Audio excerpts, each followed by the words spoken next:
Hello everybody, welcome back to the channel. Don't worry, I've calmed down a bit. You seen my video after the game. I was ranting. I mean, just absolutely fuming with every single one of them, including the manager. Everybody got it wrong. He got the lineup wrong. He plays Florian Wirtz out left. That means Kirkes had no one in front of him. He brings him into the middle to pack the midfield. There's no space. There's no width. It just did not work. It did not work from start to finish. Individual performances, absolutely terrible. I mean, and the most frustrating thing is, we knew exactly what was going to happen today. We knew exactly what was going to happen. I was talking about this during the week with one of my friends in work, and we all said, it's going to be a terrible performance, but hopefully we win the game. We knew exactly what was going to happen. Arne Slot got it wrong. Individual performance cost us, and that's the first defeat of the season. And we go to Galatasaray on Tuesday, and I tell you, I cannot wait for that game because I absolutely hate when Liverpool lose. We need to get back to winning ways as soon as possible. And then we go to Chelsea on Saturday. Chelsea had a terrible result today. Cole Palmer, he's out for that game next week. But Liverpool have to go there and get a win now. Then it's an international break. You do not want to be going into an international break off the back of a defeat. I mean, today's game, I was just fuming with every single one of them. I just thought it was a shambles of a performance. But I'm going to get the team up here. We're going to have a look at this. Because, honestly. Now, first of all, Arne Slot got the team wrong. Because if you're playing Florian Wirtz out wide, that means that you don't trust him in the middle in his number 10 position. Then don't play him. Against Everton last Saturday, he didn't play him. Fine, no problem. He didn't deserve to play. You know, go with Gakpo. Kirkes, he had an okay game. What is he doing with the goal? I don't understand that. You know, get your right foot around it and just clear it. And then the referee probably blows the whistle. But because it went out for the throw, it's a long throw, right, we'll just let this play out. And then Crystal Palace win the game. But Kirkes had no one in front of him in that first half. I thought Arne Slot got it way wrong. Florian Wirtz was going into the middle. And it was just too congested in there. You have to get players out wide. And if you're not going to play a Gakpo, then play Rio. I thought you got it completely wrong. I really did. I was fuming. Absolutely fuming. Second half was a little bit better. But how bad was Salah today? How bad has he been all season? I mean, this man, he's a legend. He's been doing it consistently now for, 7, 8 seasons, whatever it is. But today, he was absolutely terrible. And he's been terrible all season. There we go. Sam says the very same thing. Shocking today, Dave. Dropping Gakpo and putting Wirtz was a mistake. Absolutely. I couldn't understand it. I really could not understand it. Gakpo hasn't been brilliant this season. But we had no wit on that side. It just made no sense. Derek says, Salah needs to be dropped. 100%. You know, you can't keep playing him just because of what you did last season. Legend. The man is a legend, don't get me wrong. And Salah was the player of the season last year by a country mile. And without him, we probably don't win the league. But you can't just play him this season because, well, he played well last season. He's not playing well enough. Look, this is... Liverpool chat said this. This game felt like that Forest game last year. I hope we bounce back. The big difference is, going into that Forest game, we were playing well defensively and we were scoring goals. And that Forest defeat kind of came out of nowhere. Nobody expected it that day. We were at home. We were playing well going into it. Today's defeat, everybody knew it was going to happen. Now, after that Forest game, we went on 20-something games unbeaten. Can anybody see that happening this time? Can anybody see that realistically? Because I can't, people. This has been coming all season. All season long. Yeah, Arne Slot said this. We tried to overload the Palace midfield with 4 midfielders when they are using wing backs. I generally don't get the game plan here from Slot. That's what Arne Slot said after the game. It just didn't work. Good evening to you, Eric. Good evening, David, and the chat. Yeah, it's just frustrating people. Let's get back to this team. Kanate, what was he doing? He had his Kanate is capable of this type of performance. We've seen it from him. But he's also capable of a great performance.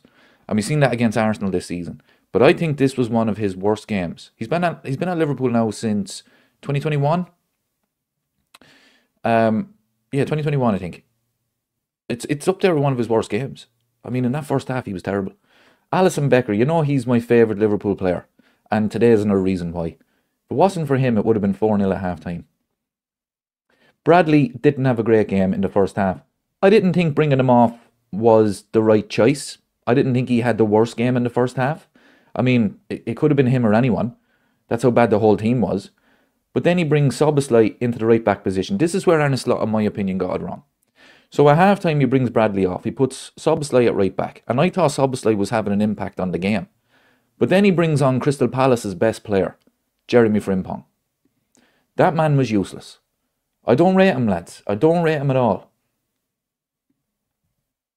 Good evening, Dave. This week has been dismal if you're a Liverpool fan. I mean, Leone is out for the season. We've lost the game. Yeah, I mean, just really disappointing.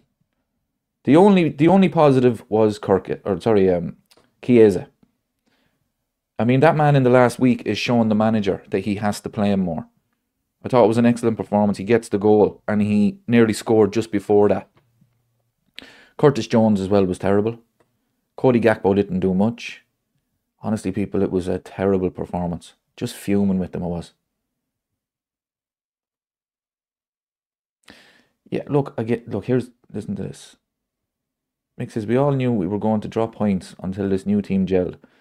We need this slap in the face for the team. Slot needs to get this together in training. It's on him. 100%. Look, I said it in the summer. Results at the start of the season could be up and down because it's basically a new team. Players getting used to each other. But it's the basics that worries me. The passing is so poor. The tracking back, pressing, everything is so poor. That first half was shocking. Chiesa should start from now on. I don't see any reason why you shouldn't start him the next game after that performance. I really don't.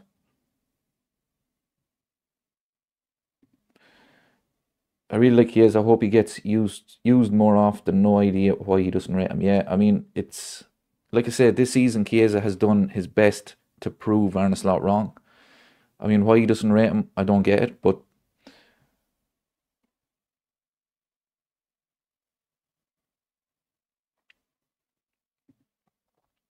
when does the money back in Virtual now? He's a worry big time. Look, do you know what the problem is with Florian Wirtz? Do you remember when Liverpool signed Fabinho? And it took him about 6 months to get into the team.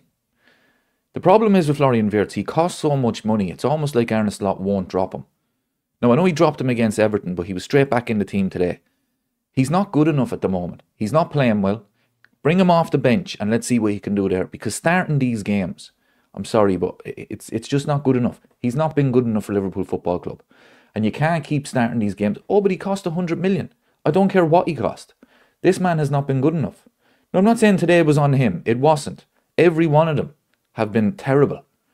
But he has not shown me anything.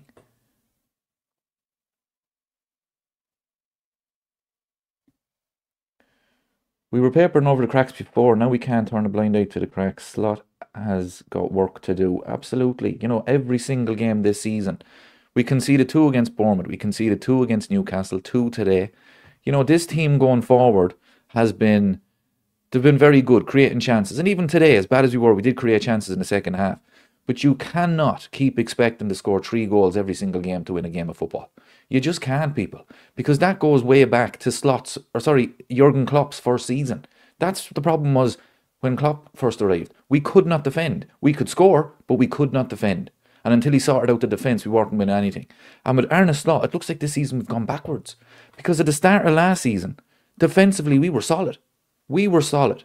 And we were scoring goals, but defensively, we were brilliant. This season, it's been all over the place.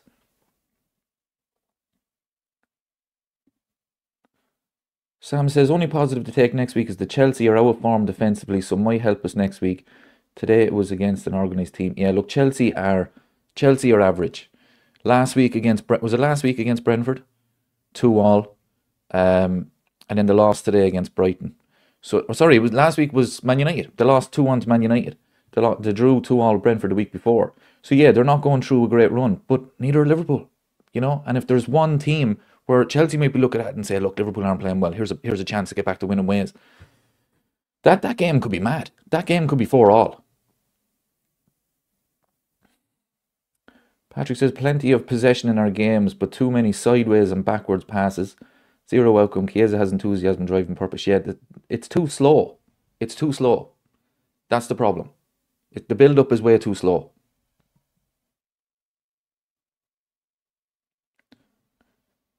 The Gunner Lowdown. Big up, David. Great to see. It's not very often. An accent quite similar to mine on here. Best of luck with the channel. Yeah, Leash accent. Lovely Leash.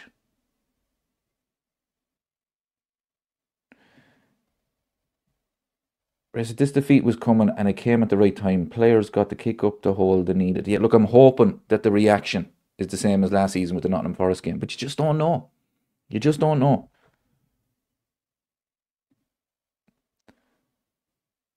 Our DNA is, yeah, I mean, where is the pressing gone? But you know what one of the big problems is?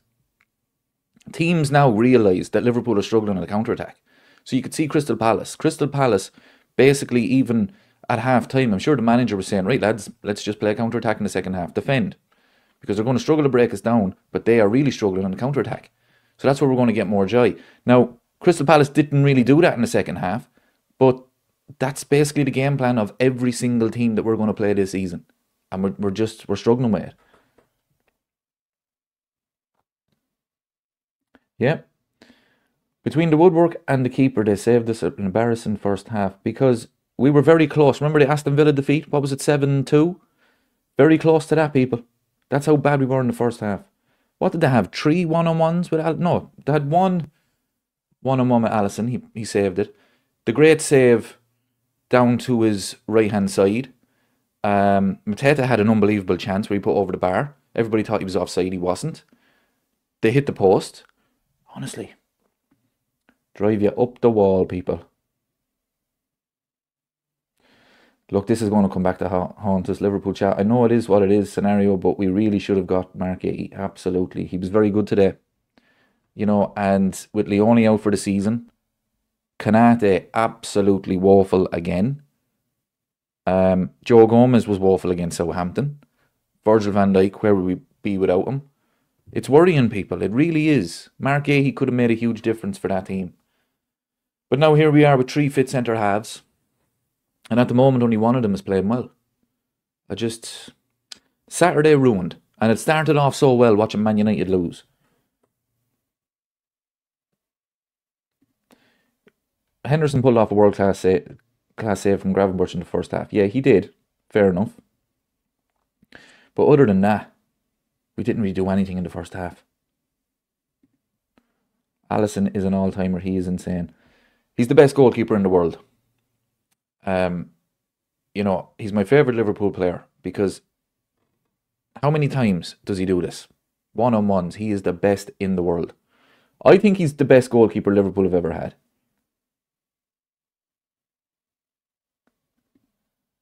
Podge says, good man, Dave. We're unlucky not to score, only for great saves. I kind of disagree with you. I really do. I mean, Florian Wirtz has to score in the second half. It wasn't a great save from Henderson. Okay, he had a good save in the first half. That was not a great save from Henderson in the second half from Florian Wirtz. It was straight at him. He has got to score. Honestly, people. Yeah. The plan to beat us is encounter and go around Virgil van Dijk. Yeah.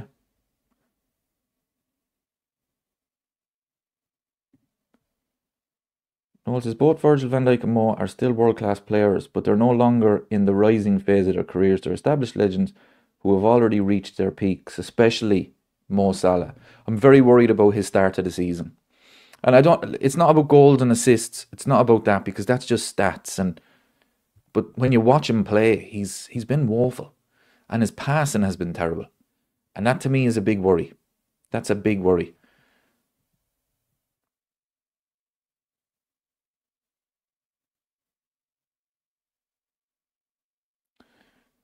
Yeah, I don't know, people.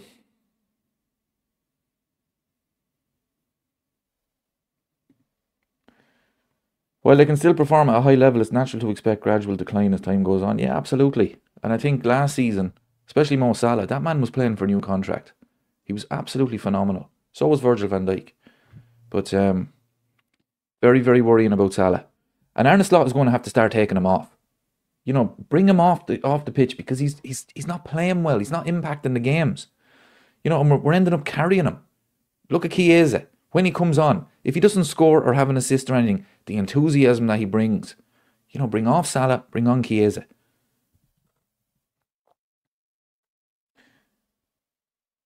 Winning with luck is not sustainable. Liverpool never dominate a single game this season. Not one game. Remember the first game of the season against Bournemouth? We conceded 2 goals. Everybody was saying it's because Ryan Gravenberch isn't playing. Against Newcastle, we conceded 2 goals. Set pieces. We struggled against set pieces. Atletico, 2 goals. Today, 2 goals. It's not sustainable, people.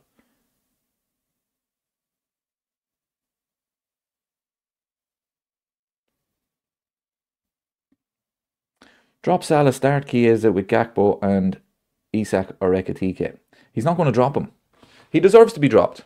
Look, and Mo Salah is a legend. Don't get me wrong. The man should have a statue outside Anfield. He's not going to drop him.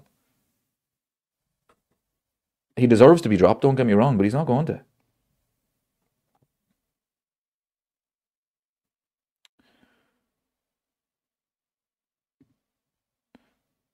We need to be more direct. This trying to pass the ball into the net is not working at all. Slot needs to change something and surprise the opposition. Absolutely couldn't agree more. It's too slow. The build-up is just too slow. It's sideways. It's back to the goalie. And today, too congested in midfield. We had no wit. Arne Slot got it wrong. He got it wrong. Galatasaray is going to be so hard with these leaky goals. Absolutely, people. I'm not looking forward to this game. But I can't. In other ways, I can't wait for it because the best way to get over defeat is to just win as soon as possible. But I'm not confident for this. I'm really not. Yeah. Just remember, Salah is never going to get dropped. Again, I'm not hating on Salah or anything like that. The man is a legend, and we all know what he's capable of. But he's just not playing well, and you just can't keep carrying him.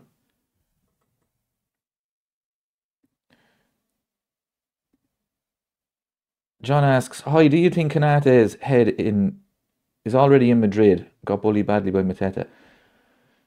Um, it's hard to know with Kanate because he's capable of these performances. Ever since he joined Liverpool, he's always been capable of these type of performances. Today was absolutely woeful. I mean, Trent had this thrown at him last season as well, and it was proven right, especially against Man United. That performance from Trent back in January was embarrassing. It was obvious his head wasn't in the right space. If Kanate does go, we will look back at these performances and say it's obvious that man wasn't in the right headspace. It's hard to know. It really is because we all know he's capable of these performances. But today was absolutely a shambles.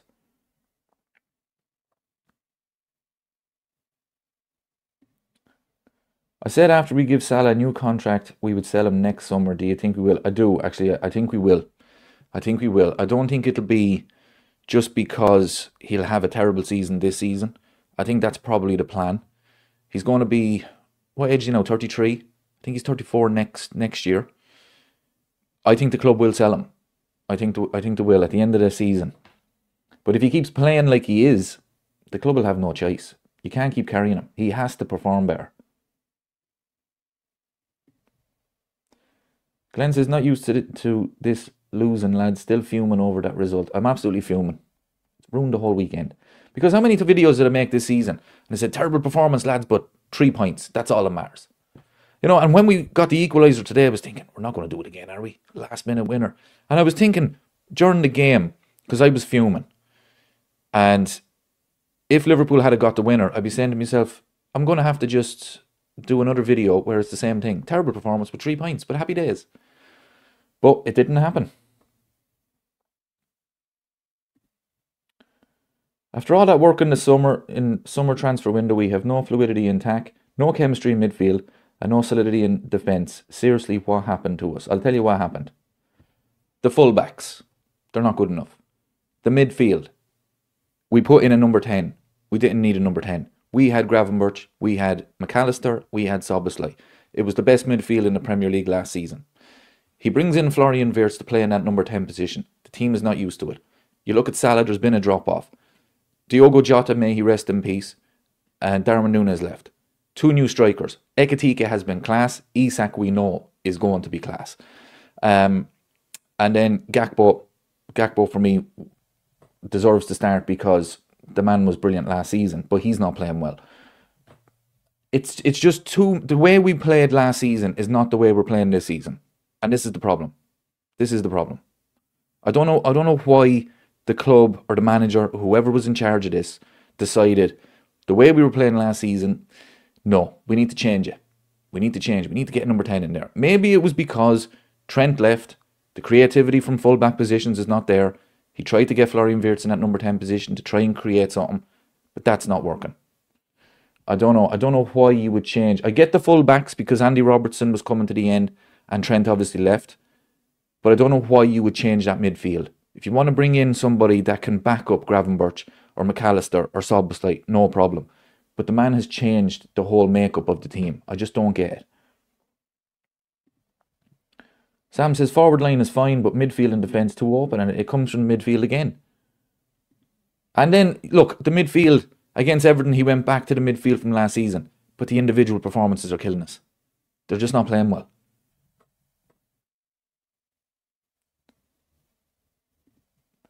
Are you worried about Wirtz?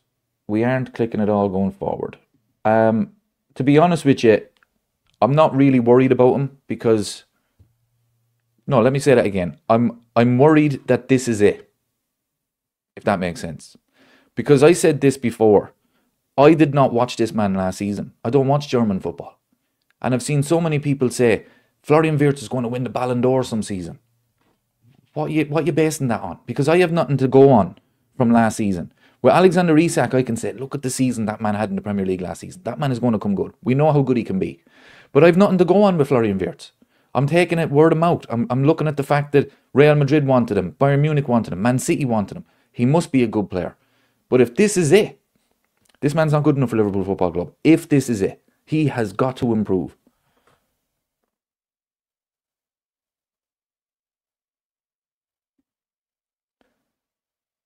No, you are wrong. We need a number 10. That number 10, though, is Chiesa, not Wirtz at the moment. Wirtz will improve, but Chiesa is ready now. Yeah, that's fair enough. That's fair enough. If you think we need a number 10, that's fine. But it can't be Florian Wirtz. It's not working. He's just not playing well. Hey David, I made the live. And welcome. Welcome to the live stream.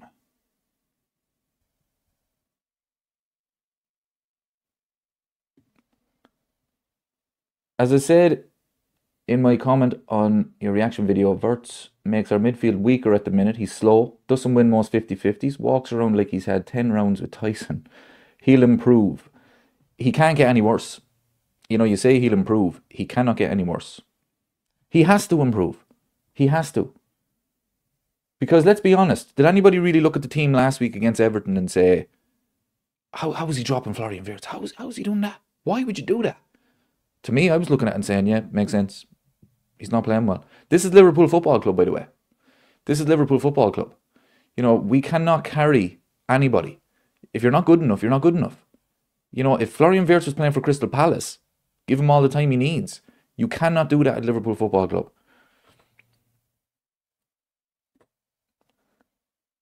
David says it's time for Mo to be dropped. Absolutely. Thank you so much for the super chat as well. Yeah, I agree. I don't see... This is the thing. I don't see the downside.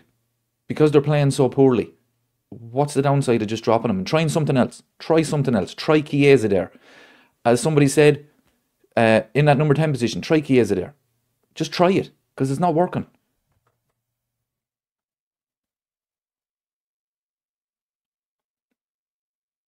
Yeah, this is a good point here. Sam says, Slot obviously doesn't trust Frimpong at right back. Trent used to come forward mostly for crosses. Frimpong, more box-to-box player, too attacking and not tracking back. I thought he was woeful today. As I said before, I think he was Crystal Palace's best player. But it's a good point about him not trusting Frimpong at right back. To bring off Conor Bradley, and to put Soboslai in there. Soboslai's not a natural right back. He's not a natural. He's not a right back. Full stop. So to not even bring on Frimpong at half time, it kind of shows you. And I actually think he made a huge mistake. When he had Soboslai at right back, he was actually impacting the game. And then he brings on Frimpong, and the whole thing changed.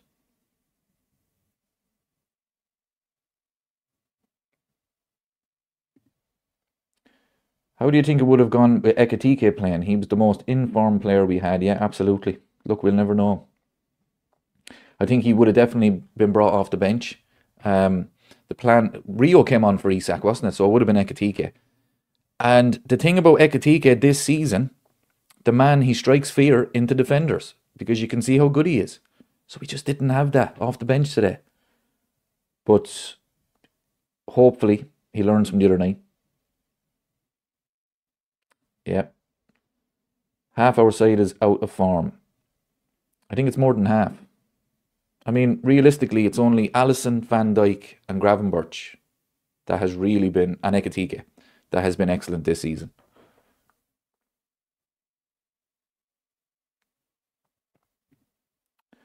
It's obviously got moved about 4 positions today, according to Michael Dawson on Gillette. Yeah, well, he definitely got moved too. He got moved again then when Frimpong came on. Does anybody watch Gillette Soccer Saturday anymore? I gave up watching that years ago, when they got rid of the legends. So I'm guessing Michael Dawson was doing the game. I couldn't watch that anymore. Who will play instead of Salah when he goes to the African nations? It's a good point. But if this was last season, we'd be saying, oh, this is going to be a disaster because we're going to lose Salah in January.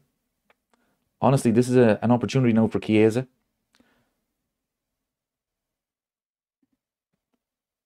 No, I can't stand the pundits. Yeah, honestly, I don't watch Gillette Soccer Saturday. Years ago, it used to be Soccer AM, and then you'd have Gillette Soccer Saturday, and that'd be your Saturday sorted.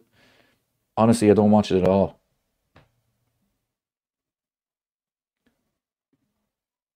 Sam says, I did watch it today because couldn't get a good stream on my phone. Is it any good? Because I couldn't tell you. I don't watch it. I gave up when they got rid of the legends. I mean, it used to be the only thing to watch back in the day.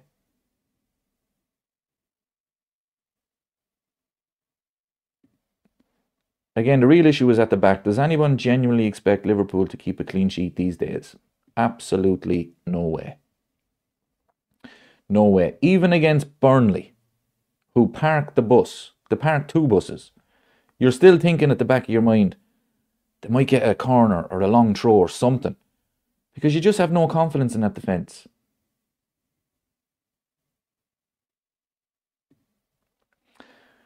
May Jota rest in peace, but do you think his passing has had an effect on Salah this season? Yeah, I think it has. We saw that early in the season. We really have. But again, if it's affecting him, which of course it's going to affect him, if it's affecting him that much, then the manager needs to take him off. Take him off in certain games. You know, give him a break. He's played every single minute, hasn't he?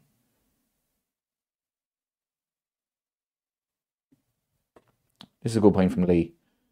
David, we don't seem to have an identity at the moment. Granted, new players have to settle, but something isn't right at the moment. That's a great point. That is a great point. That is a great point. Like, are we a pressing team? Are we a passing team? Are we a tiki-taka team? Fullbacks. Flying fullbacks like Klopp had? No. I mean, I don't know. We're just slow build up. We're relying on moments. That's basically what's got us to where we are at the moment. We're still top of the table, which is great. But we've been relying on moments. And you can't keep doing that. I don't know how Wirtz and Maka justify their starting spots. You could add in another couple of players there. You really could. What is wrong with McAllister?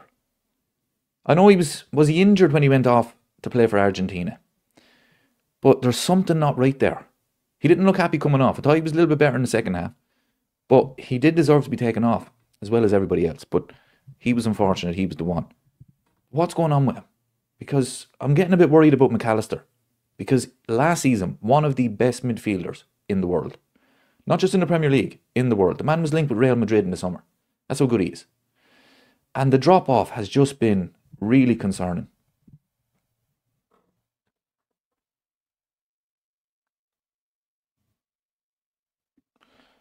Well, has anyone managed to not have this ruin their weekend? If Arsenal lose tomorrow, I might feel a bit better. Started off so brilliant. Man United losing again. They are a shambles. This could be true. McAllister looks like he's doing the night feeds with the new baby. Absolutely. Absolutely. He's been all over the place. Noel says, I honestly feel sorry for Virgil and Alisson. They're carrying our defence almost entirely on their own. Absolutely. I mean, Alisson did today. How good is he? The best in the world. You know what I think as well? I think the signing of Marmalashvili has kind of said to Alisson, I'm going to have to show this club here.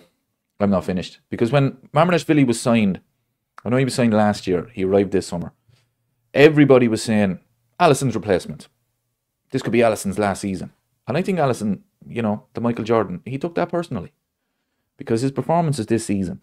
And he's been worked way too much. Way too much. They're not helping him out. And Virgil van Dijk has been excellent.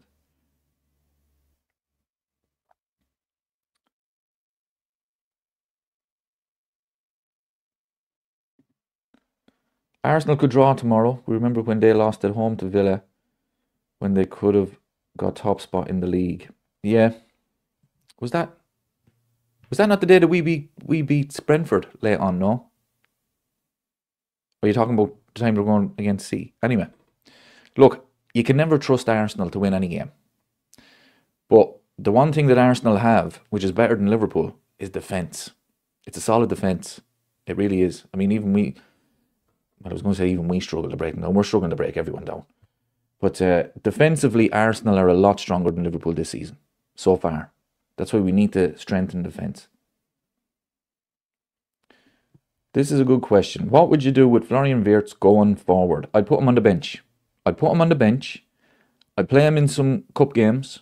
I'd start him in the cup games, but put him on the bench in the Premier League. Bring him on late on. Because for me, him starting these games, it's becoming a liability. We're almost playing with 10 men. That's how poor he's been. He was a little bit better in the second half, but honestly.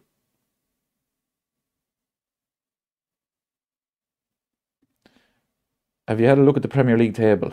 Well, what a league. Crystal Palace are second. Are Sunderland third? Maybe, I don't know, maybe I'm overreacting a small bit, but honestly, people, Liverpool Football Club, it's everything. It's everything to me. And when they lose, I do be fuming, devastated. You know, I'm not one of them fans that say, oh, well, there's always the next game. No. That's not me at all.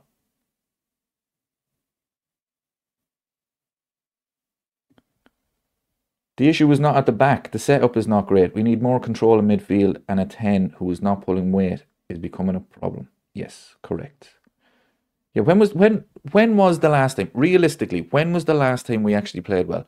Because I have said this before, I actually think the last time we played well was when we beat Tottenham to win the league, when we won 5-1. I think that was the last time we played well. And I remember watching that game and thinking, wow, this team, unbelievable. And after that, I didn't mind the games after that towards the end of the season. The league was done. I didn't mind the results at all. Didn't. But we've carried that into this season with all the new changes. That's the last time we played well.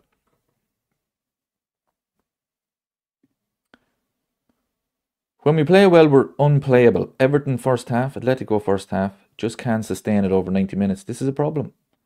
This is a problem.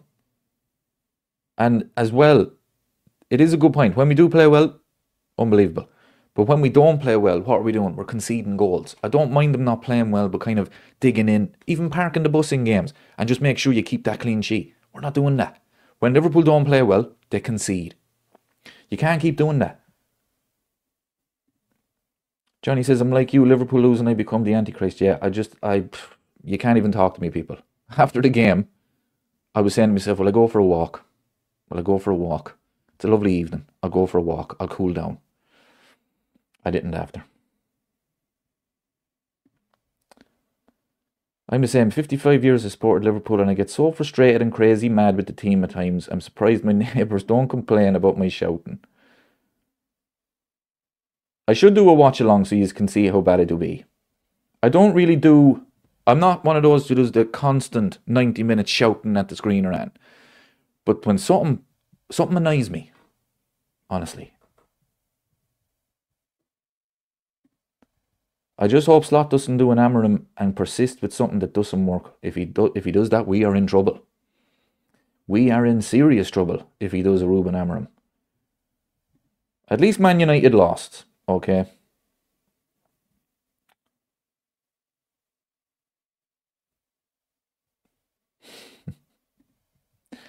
Sam says, I went and fixed my drawers in my bedroom after the game just to focus on something and felt like I did a great job today. Fair play. Anything to take your mind off it. That's why I want the next game. I'm worried about the next game, but I want the next game to happen as quickly as possible, just so we can, get back to winning ways. We have started well in a couple of games. We've gone 2 up, and then it's like complacency set in. Scrape last minute goals when should have been out of sight and making teams furious. Yeah, this is the problem. But be honest when I ask this question. When we were 2-0 up in those games, did anyone think we're going to keep a clean sheet, we're going to win this game 4 or 5-0? Because I didn't. You could see moments in the game where the opposition were getting on top and they were getting chances. And you just knew they were going to concede. And then, unfortunately, they'd always concede the equaliser, but they'd always find a way. But today we just couldn't. And as bad as we were today, I thought we were going to get that draw. And I would have taken the draw. And honestly, the video would have been a lot different after the game if we had got the draw. Because Palace is a tough place to go. But when you don't draw and you lose, no, I'm sorry. It's not happening. No positives.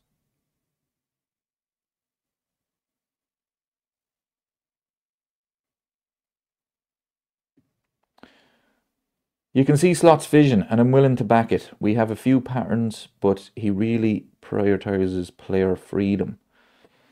That's fair enough, but it doesn't work. It's not working.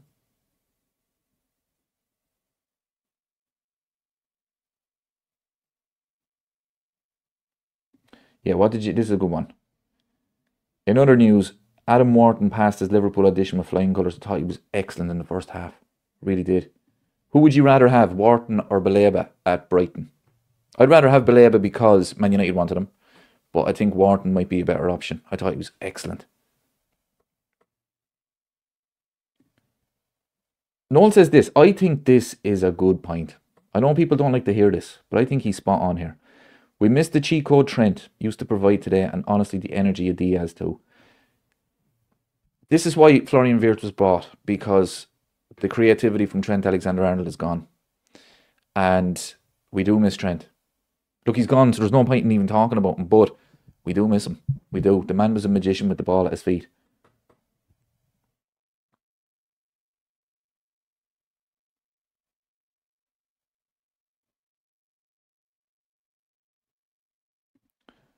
Glenn says Diaz is a big loss, big loss. Yep, absolutely. Imagine him now in front of Kirkez. I think it would have been good. It just, to me as well, when I seen that team today, the first thing I thought was, he's trying to find a way to get Florian Wirtz into this team. And that to me is a worry. Because if you sign a player for 100 million, you almost have to play him. But if you are looking for a place to put him, that means it's not working. I know he said after the game, we're trying to pack the midfield.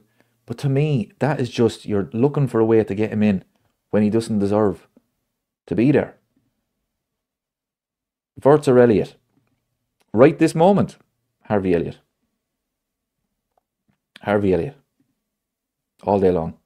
Did you hear Martin Keown the other day when he was doing the Aston Villa game? He said Harvey Elliott has the potential to be as good as Odegaard one day. I was like, Martin, he's already better than Odegaard. I think anyway. I mean, Martin Odegaard is Arsenal's weak link. I think he's terrible.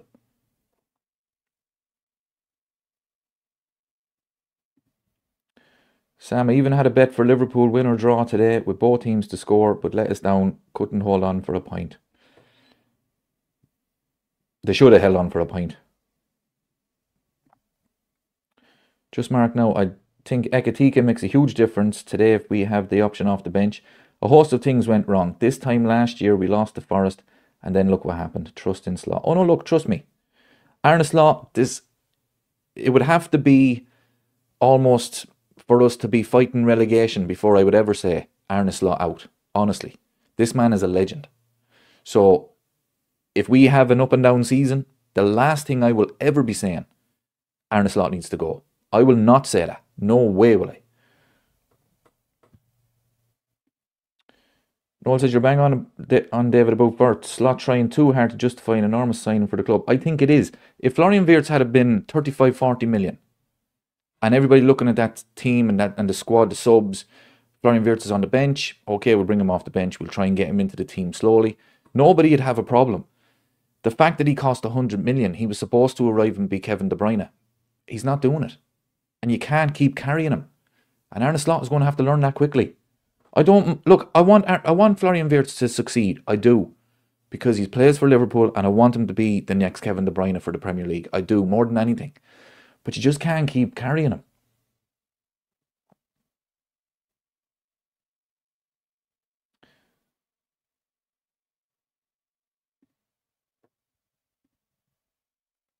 Glenn says, missed Hugo today big time, but our midfield has to improve. Yeah, 100%.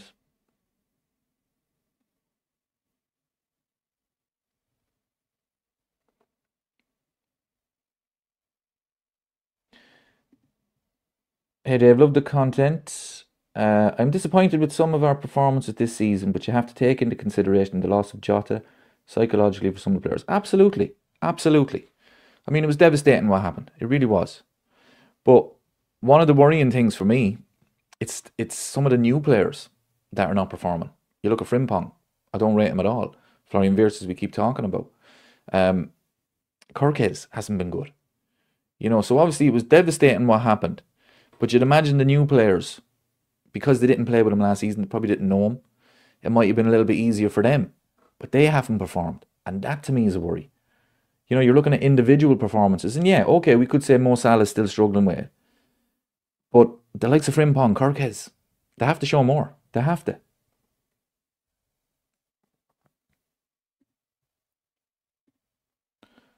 I am not in the least bit worried about Wirtz. He's taken time to adapt, as many predicted he would. Yeah, that's fine. But for me, would you keep playing him? Starting him, sorry. I said before, look at Fabinho, one of our best ever players. It took him 6 months before he came into the starting 11. Jurgen Klopp knew he's not quite ready yet. And we needed him. He turned out to be one of the best holding midfielders in the league. We needed him. But Jurgen Klopp said, no, he's not ready. And I just think because of the price, Arne Slot is almost forcing it with Florian Wirtz. And I think that's a problem.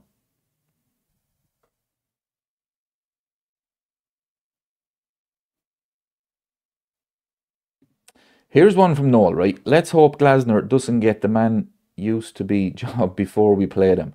I would be fuming if Glasner got that job because of Mark Ahey. On the transfer deadline day, he apparently said, if Mark Ahey is sold, I'm out the door. And then, 2 months later, he goes to Man United? I would be fuming, honestly. I really would. If Glasner has said to Mark Ahey, we need you to stay, you have to stay, then so does he. So does he for the season. I'd be fuming.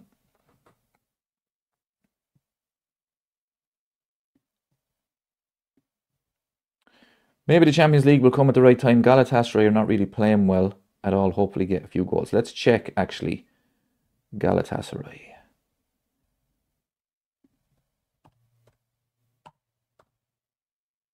Galatasaray. Let's get this up here, people. Fixtures. Well, what are in the table? They've played 7 and won 7. Are you messing with me? Let's check their matches. Fixtures. Ooh, they lost 5-1 to Frankfurt. 5-1. They might be struggling in the Champions League. They're 7 from 7. That's not good.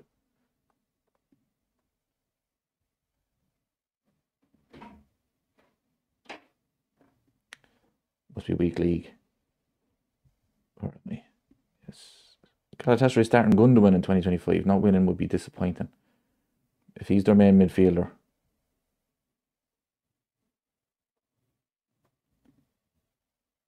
Robbie says, not nice to lose, but it had to happen to someone sometime. It did, but it's not easy, is it? Hate when they lose.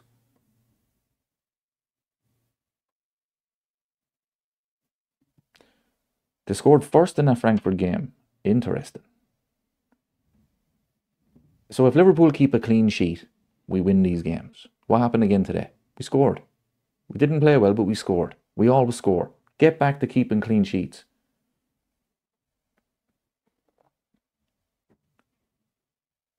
Oh yeah, Liverpool chat reminded me of this. The Carabao Cup against Palace is going to be a riot.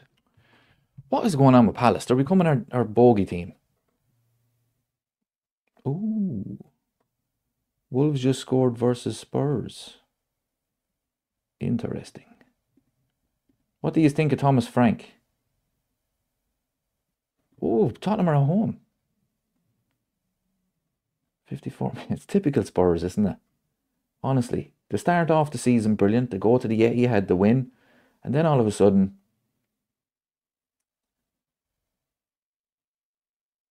just so inconsistent. Just so Spurs. It's the best way to describe them.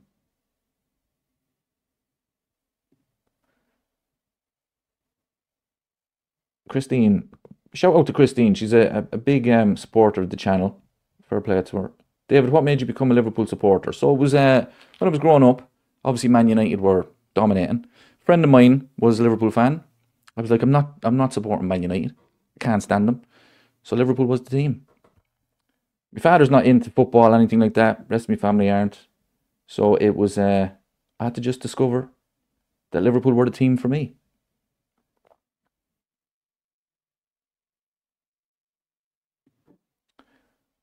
Watch us get them in the FA Cup. They are following us like a horrible. They are. Bogey team, big time. Honestly.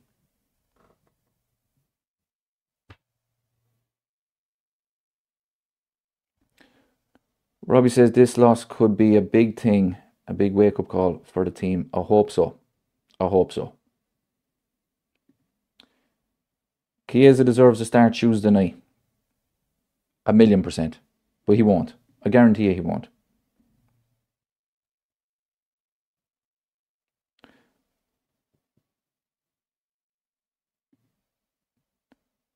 Dave, what did we do to Ismail Sarr? Why does he hate us? It's genuinely every game at this point. Every single game. Was he at Watford as well? Did he score when he was there as well? Like seriously, what was going on? A wake-up call for Slot. It is 1,000,000%. 1,000,000%. But do you think he's going to change anything? I mean, the full-back position is becoming a problem. The right-back position is becoming a problem. He doesn't trust Frimpong, rightly so. Bradley hasn't done enough. He's going to play Szoboszlai there more. And that's crazy to think of. It's been a while since we lost 2 in a row. Help me out, people. When was it? When did we last lose 2 in a row? Jeez, that's a good question. Was it the end of the season? No. No, we didn't. 2 in a row. Jeez, that's a good question.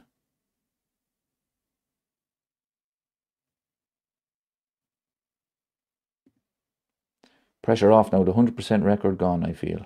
Yeah. We're not going invincible anyway. There we go. Sam says, whoop. PSG in League Cup final. Well, technically, you could say the PSG game was a draw. But I know what you mean, absolutely.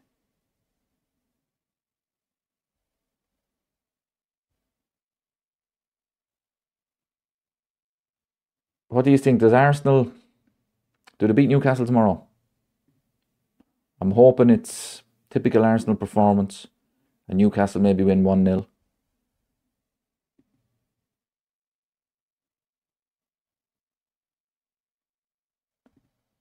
Palace are a title rival. I tell you, they're a good team. You have to give them credit. They're a good team. But as I've always said about Liverpool and Arne Slot, if this team plays well, they beat these teams. And that's the most frustrating thing. They're not playing well.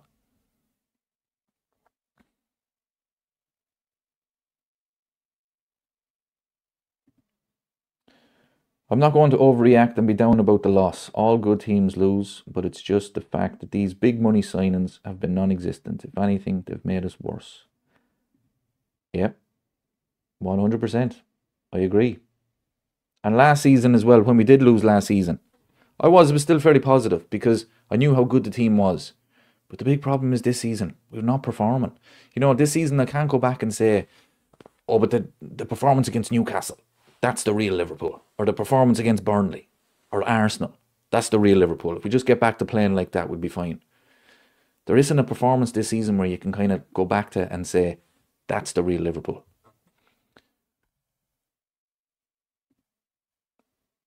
I'd be happy with a draw or Newcastle win tomorrow, obviously. I think if Newcastle were to get points tomorrow, I think it would be the most Arsenal thing to do. Honestly. I think it'd be the most Arsenal thing to do. Liverpool lost today. The door is open. Man City won. They beat Burnley. But Arsenal have a tough game tomorrow. Go to Newcastle. If they go to Newcastle and win, it's a statement. It is. As much as it would annoy me, it's a statement. But if they were to go there and drop points, honestly, that would be the most Arteta thing to do.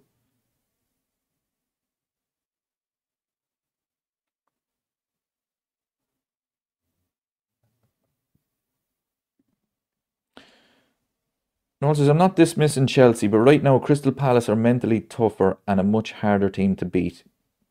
That's a fair point. They're unbeaten since, is it April? Chelsea are all over the place. Do you remember Jamie Carragher got absolutely slated at the start of the season when he was saying that Chelsea aren't going to be in a title race, they're not good enough, blah, blah, blah. And look where they are now. No wins in 3, is it, in the league? Every time we dropped points last year, so did Arsenal. Yeah, I'm hoping. I'm hoping tomorrow they keep that going. Crystal Palace unbeaten in 18. It's some record, you have to give them credit. But Mark Gay should be playing for us. He really should.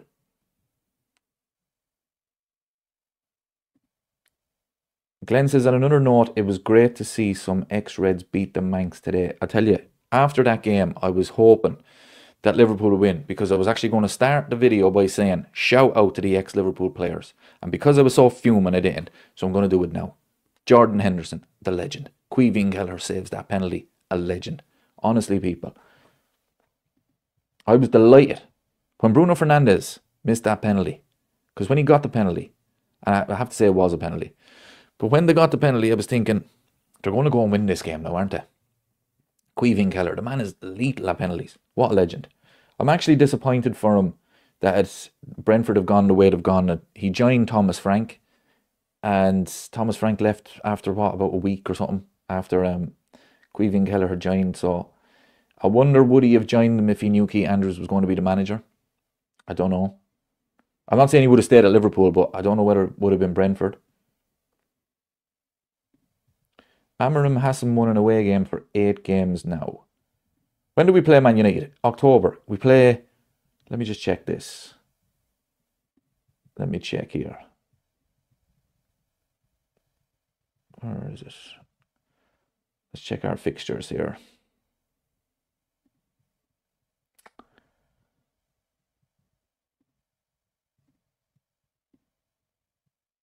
Galatasaray, Chelsea, and then Man United. I knew well it was after, but it's the international break, so we have a bit of a break.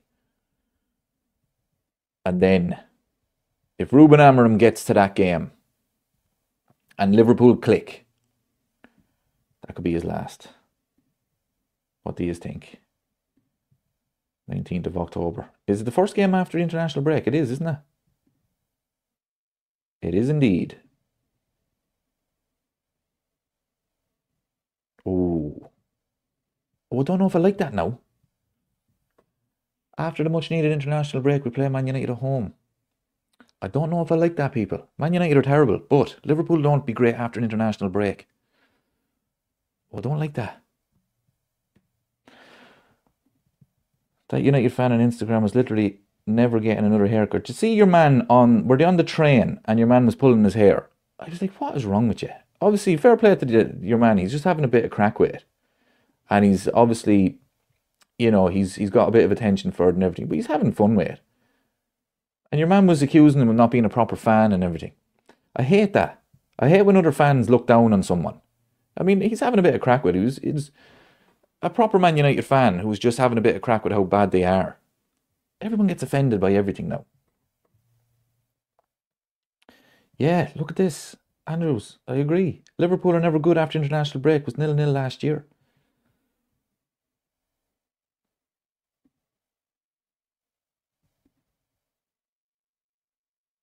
Yeah, Liverpool chat. We never play well after the break. That is actually after disappointing me. I was thinking, right, this is the game now. This is the game we want. At home to Man United. Ruben Amorim's last game. International break. Hate them. Absolutely despise international breaks. And it's not just because Ireland are terrible. And my God, they are terrible. Absolutely woeful they are. A friend of mine actually had a season ticket to Ireland matches up in the Aviva. This was back in... what year did he say it was? 2016, 17? We weren't too bad back then. But imagine having a season ticket to it now. Yeah, we drew 2-2 all with Man United. Was that after an international break? It wasn't after an international break. We beat them 3-0 at Old Trafford. And then we had an international break. And then we lost to Nottingham Forest. That's what it was. The 2-2 with Man United last year. Remember, it was the snow day. I'll never forget that because I was back to work after Christmas. After that game. And I was devastated we couldn't beat them.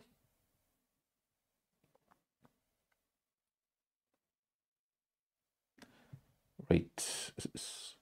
These players are going to have to deal with the international break. Right. This is a good point. Just want to remind everyone how bad PSG were at the start of last season when Enrique was figuring out the team. I said it. I've been saying it from day one. Second half of the season, you're going to see the real Liverpool. We're winning the Champions League. But these first, 6 games in the league? I mean, we're not good, people. We're not good. Newcastle can't believe Sunderland is third. Imagine if Sunderland finished above Newcastle.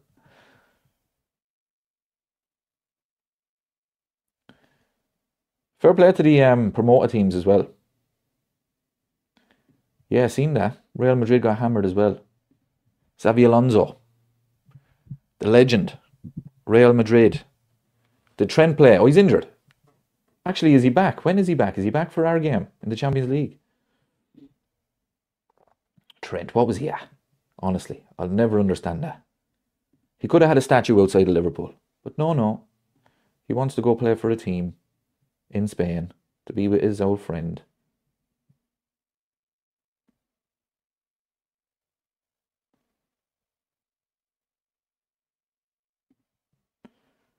Andrews asks, would you drop Salah and Konate for the next 2 games? I wouldn't drop...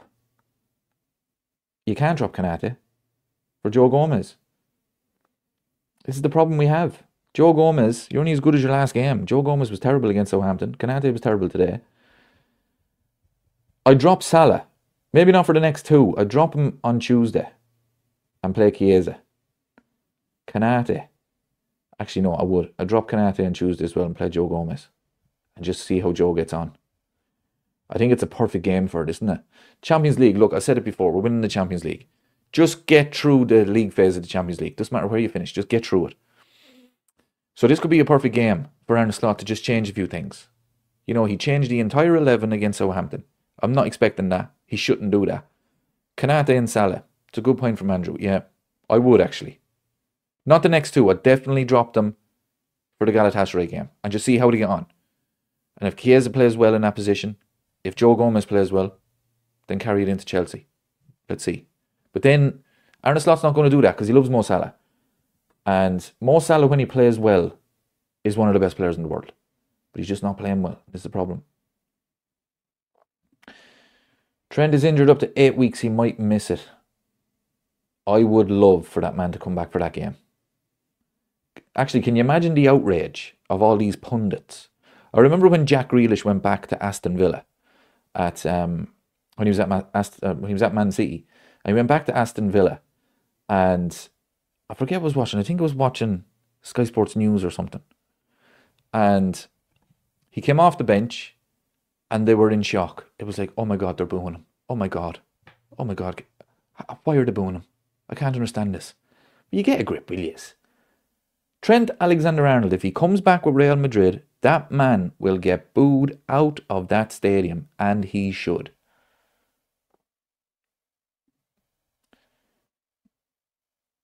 He really should. Hello to Brandon. Welcome to the chat. Andrew asks a question that was asked earlier. Do you think Salah is really affected by Jota not being the same all season? Look, if he is, it's understandable. It really is. And I have huge sympathy to anybody who is still affected. And there would be, of course. It was a devastating thing. But if he is being affected, then he has to come off in these games. And Arne Slot has to rest him in certain games. He has to be talking to him about it. Take him off. Give him a rest. Don't play him on Tuesday. Let him get back into it gradually. And maybe it is affecting his performances. That's when the manager has to make a decision here. Glenn says, I'm very worried about Haaland. That freak is really starting to bang in the goals. He's starting to score like he did in his first season. Definitely worrying. I mean, Man City. What do you think? I've said now that Man City won't be there. But when they have so many goals in their team, I was surprised with their tactics against Arsenal. Even though Arsenal made them play like that, presidents and CEOs contacted Arteta about that. Maybe it was President Trump. Who knows? But presidents, yeah. My God, that man is full of shit, isn't he? Arteta, he talks some nonsense. Presidents and CEOs got in contact with him to congratulate him. They didn't even win the game. Brighton and Spurs beat City this season. Arsenal didn't. Presidents and CEOs.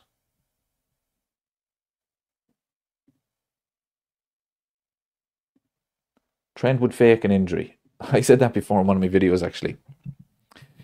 After the Champions League draw was made, I said Real Madrid are going back to Anfield, or Trent is going back to Anfield. What's the chances the man will be injured? I think Trent lives in a kind of a bubble where he actually thinks, remember the send-off he got at Anfield? Well, not the send-off he got, but remember when we lifted the trophy and when he went up and everybody cheered? And everybody cheered because they didn't want the media to make it all about, oh my God, Liverpool fans booed Trent. No, they cheered him because it was just about the trophy parade. And Trent actually believed that that was a send-off. And he even tweeted or put on Instagram or something for the parade when he said, couldn't have wished for a better send-off. It was nothing to do with you. It was nothing to do with you. Even go back and look at the photos on Liverpool's official website. You're not in one of them. You're not in one of them. It wasn't about you. So I'd love for him to go back. He'd be booed out of the building. Just mark now, you can never write off City, unfortunately. They could just win 10 games in a row and nowhere. Yeah, watching them against Arsenal, I said they're not going to be capable of doing that this season. But they've got so many goals in their team. They really do. And even against Arsenal, I mean, that goal was just pure class from Haaland. It kind of came out of nowhere. But I just don't know are they capable of it this season. In other seasons, they could win 14, 15 games in a row. I just don't know if they would this season. Plus, they were playing Burnley today. And Haaland got 2 very late goals. I think the 2 of them were in injury time. This is actually a good point. Sam says, people saying Palace are bogey side. We won 9 in 11 visits last time Palace won. Their own stadium was in 2014. Let's not mention that. Same day Lewis Hamilton became second time world champion. Yeah, I don't know. There's something about Crystal Palace. They just seem to be our bogey team, but they actually don't ever beat us. Yeah, I don't know. Even when I see it in the fixtures, oh, Palace, oh, Crystal Palace again.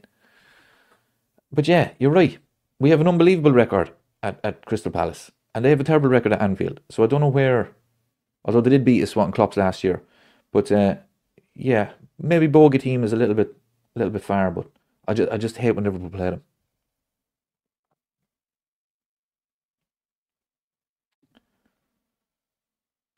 The truth is Trent is a poor defender at the top level. He was consistently defended by Liverpool fans. Madrid fans are ruthless. It won't end well. He'll end up at Spurs. Interesting. That's a great point because I was the same. You know, lads in work would be saying, Trent is a terrible defender. And I was saying, he's not. You're not watching the games. He's not that bad. He's terrible. He was terrible. But we had to defend him. But the man was so good with the ball at his feet that you had to play him.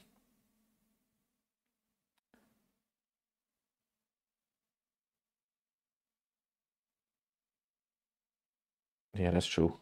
Trent wasn't booed because Klopp asked the fans not to boo. That's true. But as well, they didn't want it to be about that.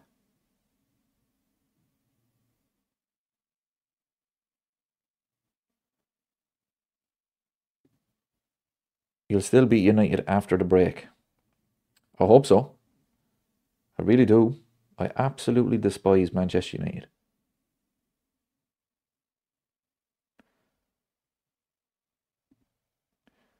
I expected him to be moved into midfield and it just never happened. Trent. I'll tell you why it never happened and why it didn't work, because he's not a midfielder. You know, I thought it was a bit disrespectful to midfielders to just move Trent in there. I know he played a couple of times there with England. But England don't play anyone. To play midfield, I mean, you have to be getting used to that for years.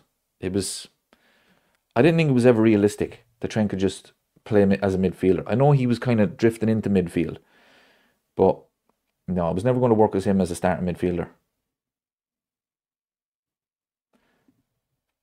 We can't play 2 in midfield when the opposition is 4. We got battered today. We need to play 4-4-2. He's not going to. He's not going to play 4-4-2. I agree with you. When you have Alexander Isak and Ekitike, that frightens the life out of everybody. He's just not going to.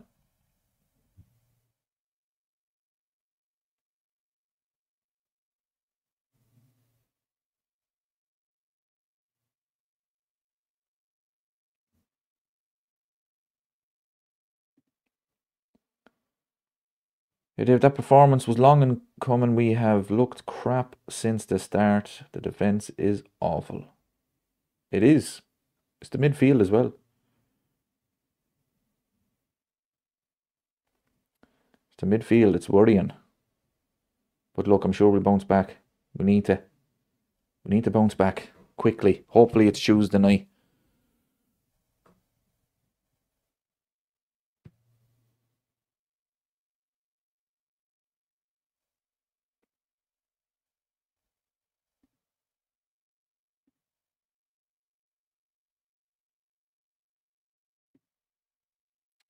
Gotta get Gay in a centre back in January if we are going to mount or defend the title. Absolutely. The injury to Leone that has got to force Liverpool now to go in January. If it's not Gay, it has to be somebody. It just has to be somebody. Because if Virgil van Dijk gets injured, we are struggling. Big time. Kanate, terrible injury record. Gomez can't stay fit. But Kanate and Gomez, you look at their performances, not good. So if Virgil van Dijk gets injured, we are in trouble. Dave, what county in Ireland you from, bro? I'm from Laois. Lovely Laois. You know where Electric Picnic does be every year? I'm about 10 minutes away from there. And I've never been. Festivals are not my thing. I'm not from there, but I live about 10 minutes away.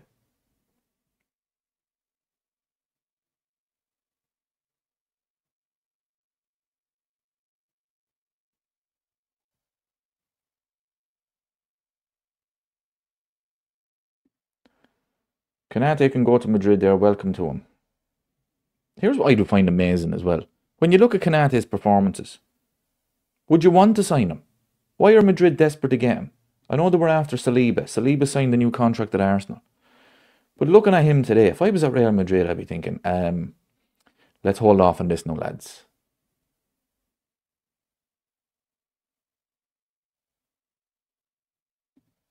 Is Kanate overrated? I think so. It's Virgil van Dijk.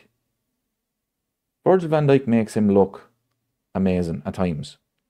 Because when he does play well, he plays very well. But a lot of times it's Virgil.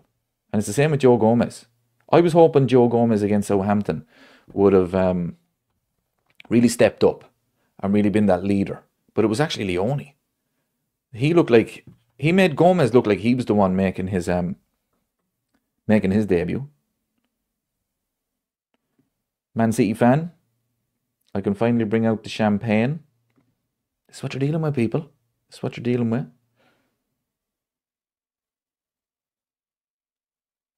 Although Man City, I'm telling you, they won't be far off. If Liverpool keep playing the way they're playing, if Arteta keeps doing what he's doing, Man City won't be far off. Why spend 130 million on an elite striker and not feed him? They're not playing well.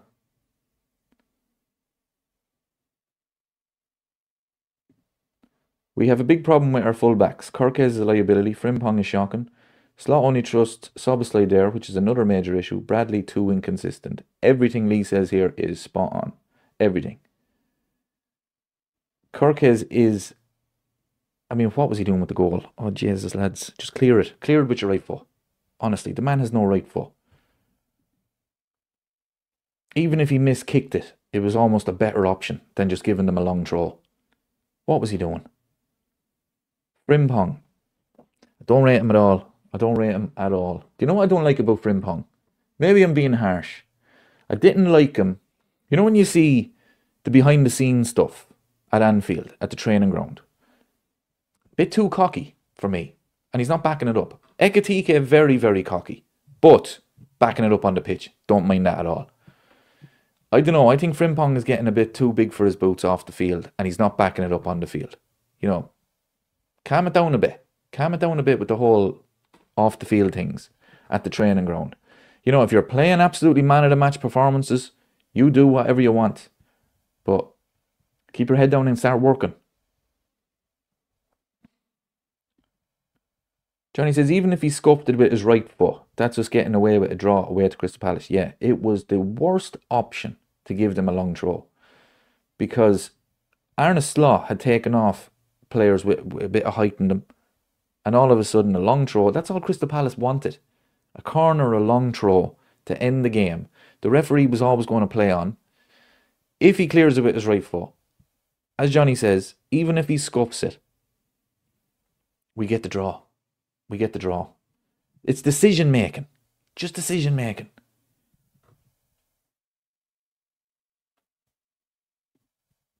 You saw Real Madrid lost. Real Madrid got absolutely destroyed by Atletico Madrid. Absolutely destroyed.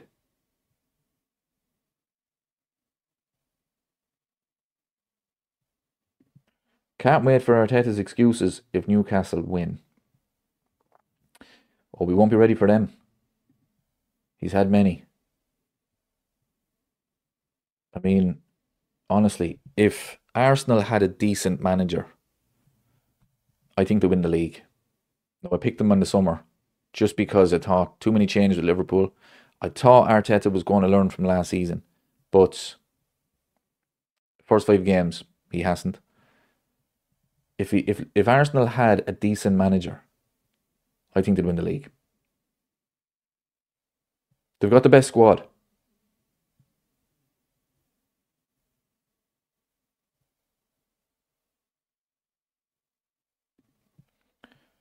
The question is this the real Liverpool? We have been so poor this season, no sign of us improving. Jeez, if this is the real Liverpool, we are in trouble, people. We are in trouble. If this is the real Liverpool, it's not. It's not, because last season, you know, we've made a lot of changes. The back four, the 2 full backs, number 10, all of that. But you look at Ekitike has started the season really well. We know how good Alexander Isak is. That midfield, the midfield three now of last season, we know how good they are. They're just not playing well. But yeah, the fullbacks are a problem. If this is the real Liverpool, my God, we are in serious trouble. Andy Robertson provides more wit and can put a cross in ahead of Kirkes in my view, even now. Yeah, I don't disagree with this. Andy Robertson for me is a legend. I mean, he struggled a little bit. Did he start against who did he start against the last time? In the league? Anyway, whoever it was, he struggled. But he's still class. Kirkes is struggling, isn't he? Is the Spurs game over? 85th minute. It's typical Spurs. Wolves having the worst season ever.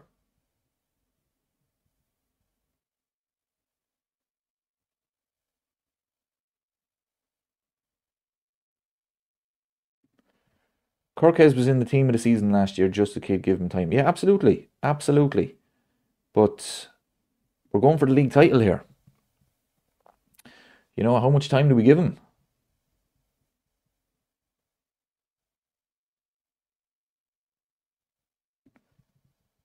Noel says Arteta has a great squad, but he's turned Arsenal into Everton. Long throws, corners, and set piece special is absolutely embarrassing. Yeah, this is the problem with Arsenal, because the set pieces is their identity. You know, that should be a weapon for a team. I would love Liverpool to score more corners and more set pieces, but that shouldn't be your identity. That's all Arsenal are known for. And if they don't score from a set piece, they struggle. Look at them against Man City. A great goal at the end. But during that game, did anyone ever expect them to score unless it was a corner? And that's the problem with them. They've got the best squad, but it's just, let's rely on corners. Let's rely on long throws. That's the problem with them. David, are you still confident about us winning the Champions League? Yes, 100%. Because second half of the season, people, this is why I didn't pick us to win the league. I just think performances like today are going to happen first half of the season. We're going to drop points, unfortunately, and it's going to annoy me. But second half of the season, we're going to start to see the real Liverpool. We're going to go on a run. It's going to be similar to PSG, and we're winning the Champions League.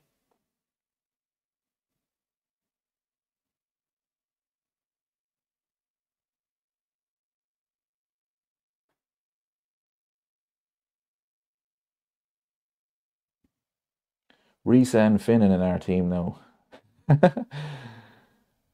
Two legends, by Stevie Finnan. Irish as well. See, we struggle when we don't have an Irish person in the team.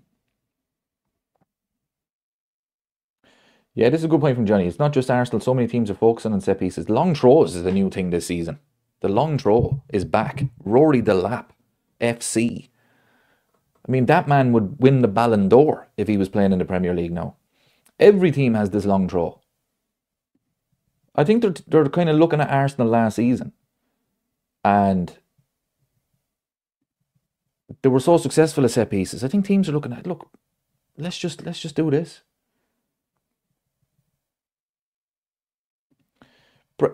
There are some ridiculous comments. Isn't Bradley Irish? Look, he plays with Northern Ireland. Okay, I was just talking about Republic of Ireland. So yeah, you could say he's Irish, but you know what I mean. Republic of Ireland players I meant. Chiesa needs more time. Okay, I think James is messing there. But more time playing, you mean? I get you. Yeah, couldn't agree more. Conor Bradley is an Irishman. I just meant Republic of Ireland players.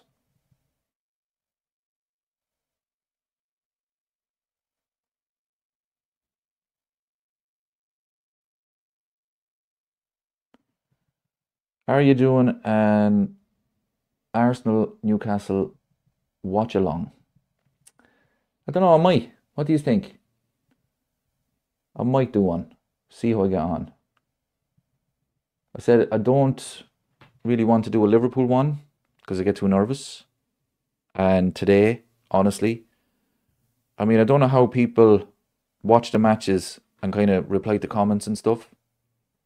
I'd be zoned in on the game, shouting and roaring, of course. But I might do one for the Arsenal game.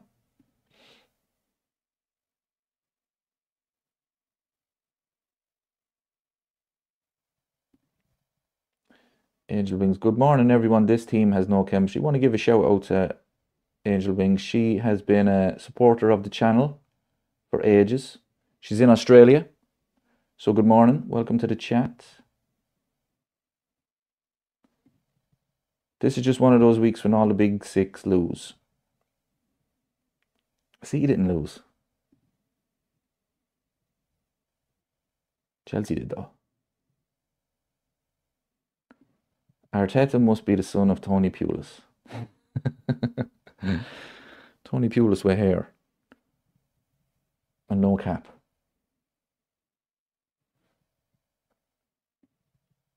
Yeah, do them for Arsenal and City games. Maybe I'd watch them. I might do the Arsenal one tomorrow. I have to warn you though. You know when you watch along all them graphics and stuff. No clue, people. So what you see here is what you get now of a watch along. I don't know how to do all that because I always wanted to do a live stream, like have a chat with you all, but it was never my goal to do the watch alongs. If I had been, I would have been, researching how to get all them graphics up on the screen. Honestly, haven't a clue. So let's hope Newcastle do the biz tomorrow. Do the biz, oh Solly. Comment if you know what that program that is from. I'm sick of the graphics anyway. Look, some of the watch-alongs you watch and it's just, you can barely see the man doing the watch-along and you've got nothing but graphics. You've got team sheets, you've got scoreboards, you've got subscribe here, you've got this, you've got that. I wouldn't be having any of that.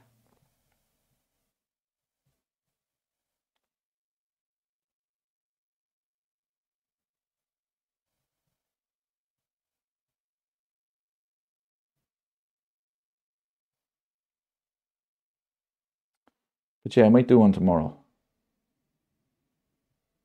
Although I get annoyed if Arsenal win that game. What do you think? I might give it a go.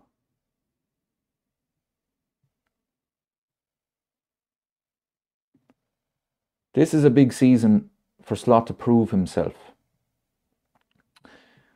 Yeah, I get what you mean. I do get what you mean. But to win the league in your first season, I mean, he's not under any pressure. But I do get what you mean. A lot of money has been spent, a lot of changes.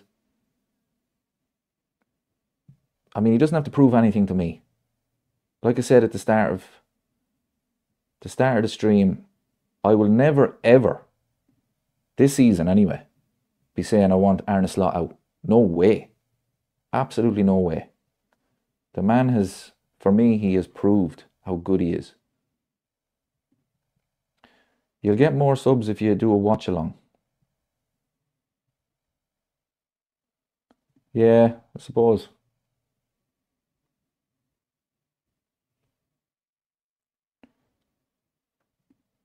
I think Lee Gunner is brilliant at the watch alongs. I've often have Arsenal on the telly and have Lee Gunner on the watch along. I think he's brilliant. But yeah, I might give it a go tomorrow. 4:30. 4:30 tomorrow. I may go to the gym tomorrow, people. I haven't gone to the gym in about 2 weeks. You know when the dark evenings come in, you've no motivation to go. I'm getting lazy. It's getting lazy coming up to Christmas. I may get back into it. I'm not getting any younger, people. 41.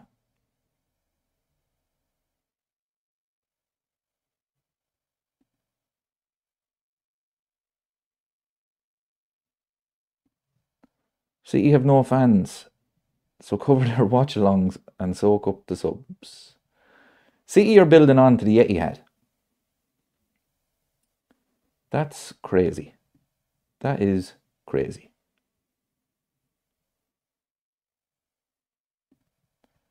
What's your other favourite Liverpool content channel? There's a few, to be fair. I like the Football Story.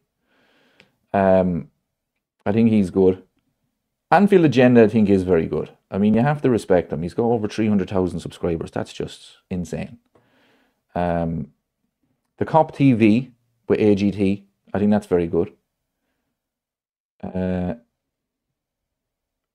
Is there more? Well, is there more? Of course there's more, but they'd be the three main ones that I'd usually watch. I have to be honest, I'm not a big fan of the Red Men TV. I'm not a big fan of them at all. Spurs equalised. Not a big fan of the Red Men TV. Huge respect for them, of course. Massive channel. I never really watched them. Actually, I'm only realising. Anfield Agenda and the Football Story. Irish as well. That's not the reason I watched them. It's just coincidence. Two of them are Irish as well.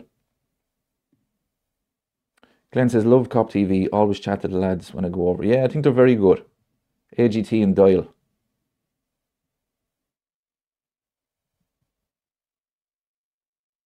I think AGT's good on DR Sports as well. You know, he's AFTV is I mean it's cringe.com, but DR Sports is it can be at times, but I think AGT is decent on it.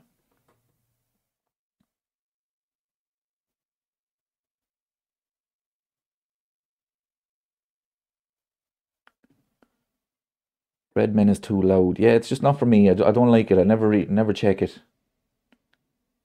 I'm not subscribed or anything. But like I said, huge respect for them as well. I mean, they've got a huge channel. Huge channel. Wasn't the AFTV really started at all, wasn't it? Outside the Emirates, all them interviews. The guy looks like a young John Aldridge. Jeez, yeah, he does actually. He does. That's a good show. Never realised that before. James said, we've still got something to smile about. Man United lost. Man United lost. Ruben Amorim has not won 2 games in a row in the league since he got the job. Honestly, people, do you know what I find hilarious with Man United? It's the fact that they won't sack him because it's admitting defeat again, that they got it wrong again. That's why they won't sack him. That's the only reason they won't sack him. Because their standards cannot be that low. So if they sack him, all of a sudden, it's start again. Again. Since Fergie left, the likes of David Moyes, Mourinho, Van Gaal, Solskjaer, Ragnick, who am I forgetting? Amorim, Ten Hag. What's that? 7 managers. 7 managers since 2013. And if they sack Ruben Amorim, they're admitting defeat once again, that they haven't a clue what they're doing. Long may it continue, people. Long may it continue. Long may it continue. They won't sack him because they sacked all the others far too quickly. It's beautiful. Long may it continue, people. Honestly, I'm being honest here. But I think it is because they don't want to admit that they got it wrong. It's not about giving him more time and he will get it right. It's the fact that they just don't want to admit they got it wrong. I made a video about this. Ray says, as bad as we were never that bad. I made a video last season about it. I forget what. I think it might have been after Europa League final. I forget. But Ray's 100% correct. We were never that bad. And I've supported Liverpool since the mid-90s. So Robbie Fowler was the striker at the time, the main man. We were never that bad. The lowest we ever finished was 7th, 7 or 8. And we were winning cups. We won 2 European Cups in the 30 years we went without the title. Man United aren't even in the Champions League. They've never even got to a Champions League final. Not even close to it. Man United haven't even been in a title race since Fergie left. We were never that bad. So you've got me on a rant here now because I hate Man United. Remember, we would never collapse like Liverpool, says Ryan Giggs. He was right. He was 100% right. They didn't collapse like Liverpool. It was way worse. Way worse. Just to think we were being linked with Amorim before we got Slot. I mean, whoever made that decision that he was not right for Liverpool, fair play to them. Because we would have been in serious trouble. Serious trouble.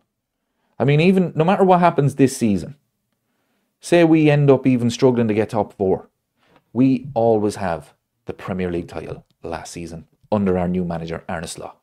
And if we had got Ruben Amorim, we would have been struggling for top 4 last season.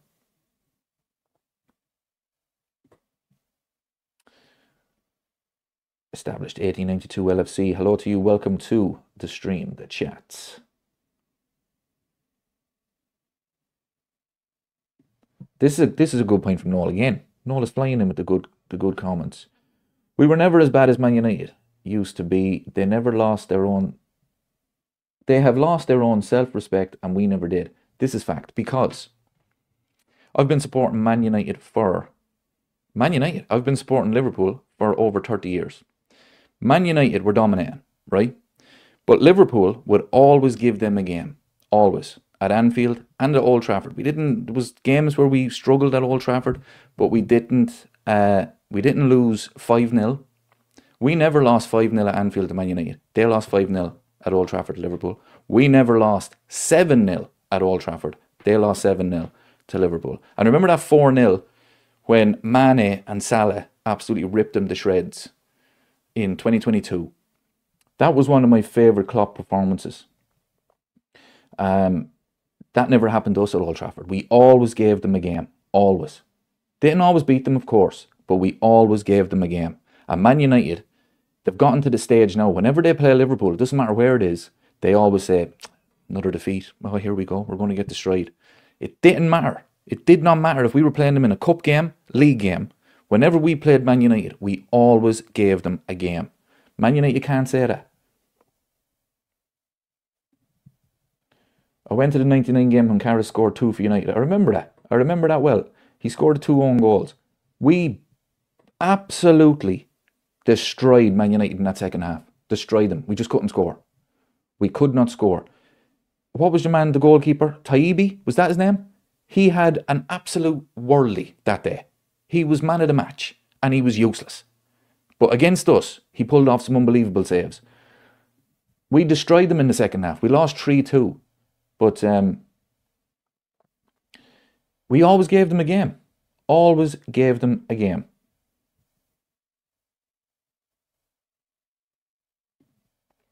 Even the Spice Boys won more games than this United team. Taibbi played, yeah. Taibbi played, yeah. He was man of the match. I remember he pulled off an unbelievable save from Patrick Berger. Oh, be the Lord. I don't know how the fuck he saved it. We were going for an equaliser at the time. And we ended up losing the game 3-2. And he pulled off an unbelievable save. A volley from Patrick Berger. Oh, be the Lord.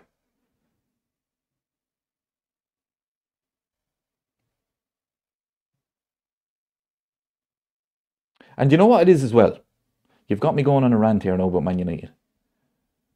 When people talk about Man United, the biggest club in the world, there's a reason. And they don't realise it. Man United are a huge club. They are. I'm not denying that. But Man United were the poster boys for the Premier League. When Man United started dominating, it was the 90s. Football was changing. Sky Sports got involved. And football then became a TV station. Every single night of the week, there was a football match on. And when social media started, Man United were the face of that as well. Because they were dominating. In the 70s and 80s, when Liverpool were dominating, football wasn't on telly. The FA Cup final was on. International matches, tournaments. That was it. Match of the day. But when Man United started dominating, they became the face of football the way it is now. Every single day of the week, football was on. And that's why people think Man United are the biggest. Because they finished 15th last season and everybody's still talking about them. Because we all grew up watching them dominate. And now it's brilliant to see them. Absolutely brilliant to see them struggling like they are. Struggling like they are, and long may it continue. Because they absolutely laughed at us every single season. And remember years ago, the whole thing was, oh, this is your year. Oh, this is your year. Remember that? Well, it's not going to be your year, is it?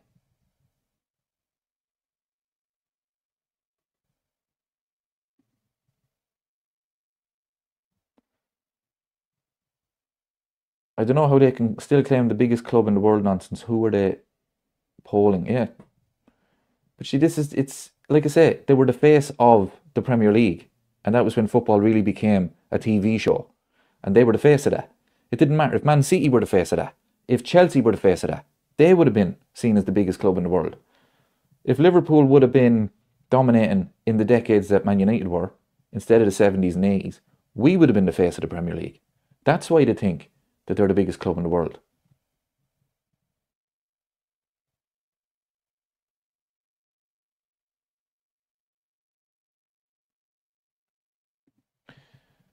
But when we were dominating, they would still beat us now and again, knocked us out of the semi-final FA Cup in 79 and 85. Yeah, of course, they were kind of our bogey team in the 80s. But we were still never as bad as they are.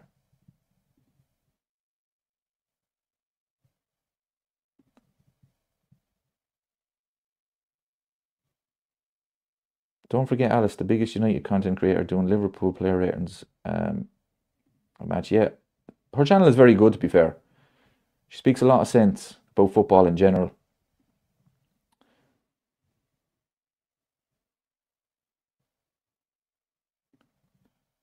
Man United would face the Sky Sports, but their era is over. Yeah, 100% their era is over. But you have to remember, Sky Sports, they're not going to change. Man United were the face. Social media, Man United were the face of it. And it's the likes of myself. I don't care how bad Man United are. I always check the results. And when they lose, I am over the moon. Honestly.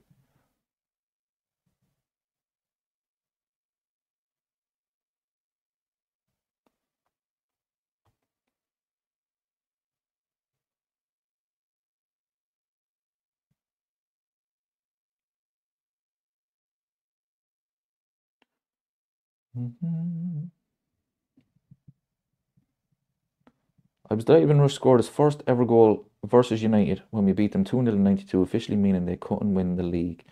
That was Leeds United, wasn't it? When they won it? Was it the first year before the Premier League? I actually watched the highlights of that. I was too young to remember this. I actually watched the highlights of that only recently. And this is going to depress you, but the whole of Anfield were singing, "You'll never win the league." Jesus. 13 leagues later. Fuckers.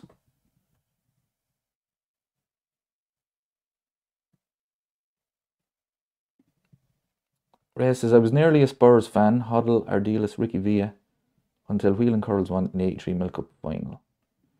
Yeah, for me, mid-90s, it was Robbie Fowler. Robbie Fowler and Stan Collymore up front. Jason McAteer then, he signed. And again, Irish player. John Barnes was actually put in midfield because his legs were gone. But yeah, mid-90s for me, watching Man United. I remember when Robbie Fowler dyed hair. Remember that when he dyed blonde? I thought he was the biggest footballer in the world.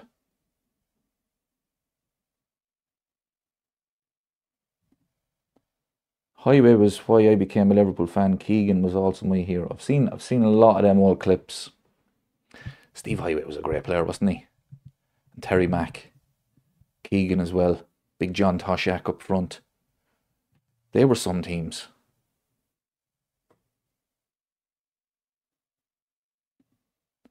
Ian Rush, John Barnes, Dirk Cout. I could never pronounce that man's name. Milan Barros, Steve McMahon, Razor Ruddock, Fowler, Doug Leash, great talent and memories. Real proper cult heroes at Liverpool we've had. I don't know about Steve McManaman. I think he kind of burnt his bridges a little bit.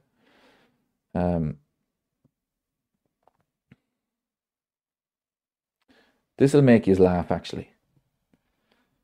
The first player that I got on the back of my jersey was Michael Owen.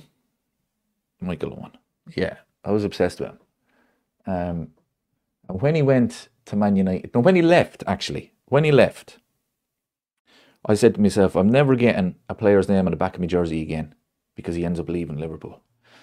And then when he went and joined Man United, oh, that was it. So I buy the jersey. I don't even look to get a player's name on the back. The only player name I'd ever get would be Diogo Jota. May he rest in peace, the legend. But every other player, they could break your heart. But Michael Owen, playing for Man United, what was he? Idiot. Is the Tottenham game over? 1-1. 90 plus 4. Paulinia. Wasn't Paulinia kind of a signing where it just came out of nowhere? And he's a good player. He's a good player. How's the table looking now? Liverpool still top of the league. Crystal Palace, I absolutely despise you. Spurs up to third. Sunderland, fourth. Where's our old friends? 14th. Manchester United. Don't care. If Newcastle win tomorrow, Newcastle have to win tomorrow. They go above Chelsea if they win tomorrow. Come on now. Way I man.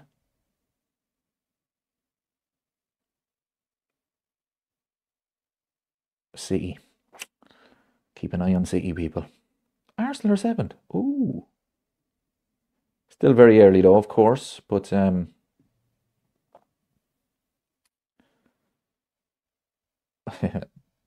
Johnny says, Owen loves talking about himself more than anything. Michael Owen was the greatest player that ever lived. You ask him. He'll tell you. You ask him.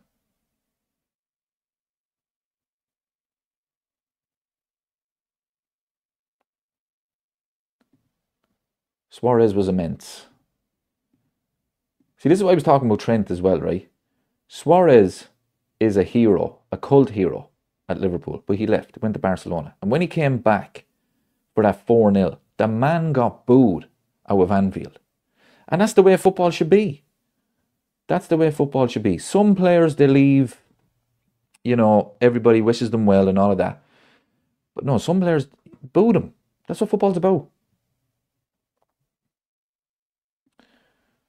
Noel, I would love to see the Manx relegated in my lifetime. This is another thing about Man United, right? No, I have huge respect for what Matt Busby did back in the day. I mean, how he rebuilt that team after that disaster. I mean, just unbelievable, honestly.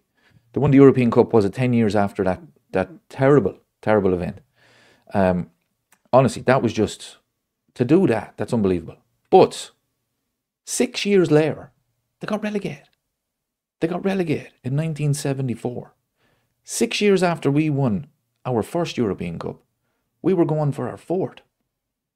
Or we had won four. We won 77, 78, 84. What's that, 7 years? Yeah, so 6 years later, we were going for our fourth. People, come on now. Sorry, 73 they were relegated. But you know what I mean? I mean, think about that. You win the European Cup and, 68. So 5 years later, they get relegated.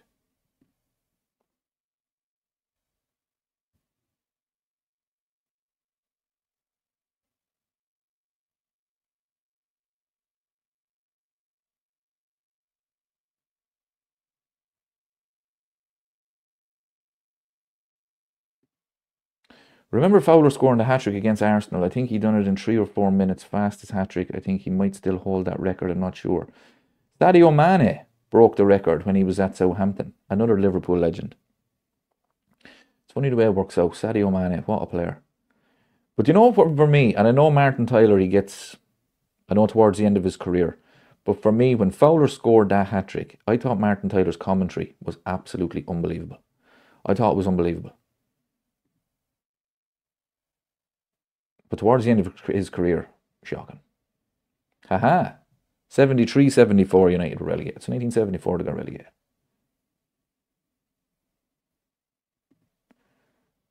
Nexus of Thought. This is wrong. This comment is wrong. Okay, I disagree. United have only had 2 really good managers in their history, Busby and Ferguson. Wrong, wrong, wrong. David Moyes, Ole Gunnar Solskjaer, and Ruben Amorim. Do not disrespect those legends. Please, people. Come on. Come on. Don't do it.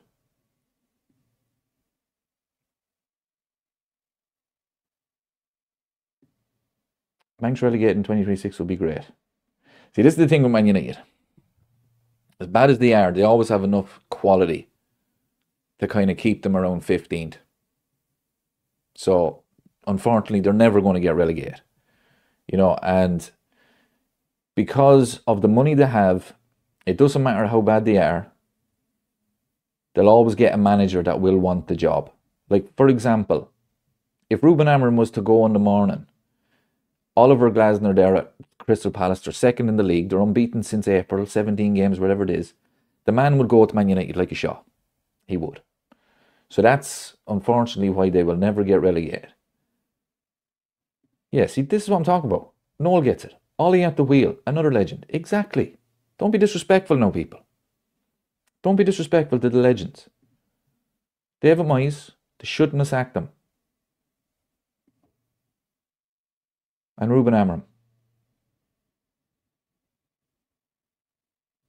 Oh, this is a good question. Who would you guys prefer getting relegated, Everton or United? For me, personally, no brainer, it's Man United. I'll give you an example, right? Not an example, what would you say? I'll give you a reason. For me, Everton, right? To me, that's, if you're from Liverpool, that's the big game. For everybody else, it's Man United. Now, that's just my opinion. But in Ireland, I know a few Everton fans, not many. It's Man United. Okay, it's Man United. The amount of Man United fans that I know, and I would love to see them get relegated. For Everton, if you're from Liverpool, that's probably the biggest game of the season. You know, they've got families where your brother's in Everton, the other brother maybe Liverpool, whatever. But for me, especially in Ireland, I think I speak for everybody in Ireland when I say it would be Man United all day. All day.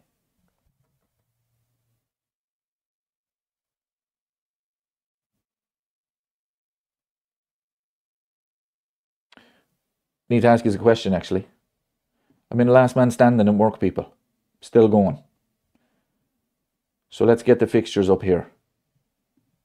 I'll tell you who I have. I'm going to call it a night then at 10:30. But, right, I have to pick a team for next week. The fixtures are tough. Right, I've already picked Spurs, Arsenal, Man United, Fulham, and Man City today. I'm not picking Liverpool unless I have to, because I'll jinx them. But next week's fixtures are tough. I was thinking of going for, where am I? Saturday. Sunday. Aston Villa to beat Burnley. What do you think? Some really, really tough fixtures there. Leeds.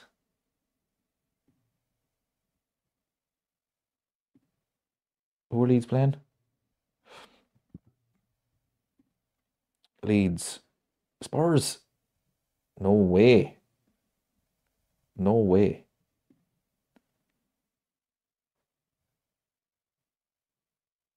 Leeds. No, I'm going to go with Aston Villa, people. What do you think? Am I mad? Villa to beat Burnley. I think it's the safest one. Villa are struggling, but it's Burnley. If they don't beat Burnley, Unai Emery will be sacked. Derek says Newcastle. Newcastle to beat Forest. Tough game. Big Ange. Yeah, mate. G'day, mate. It's who we are, mate. I don't know. Villa. I know Villa are not. They're not good, but jeez, they're going to have to turn it around sometime, aren't they? Hello, Stephen. Welcome. Liverpool fan from Scotland. I think Aston Villa. What about Brighton to beat Wolves? Everton, Crystal Palace. I'm not picking Crystal Palace. Not after today. They're dead to me. Leeds will beat Spurs, I'm telling you. The 12:30 kick-off. Come on. You cannot pick the 12:30 kick-off. No way. Brighton. Cannot pick the 12:30. Brighton to beat Wolves. I think it's Brighton and Aston Villa.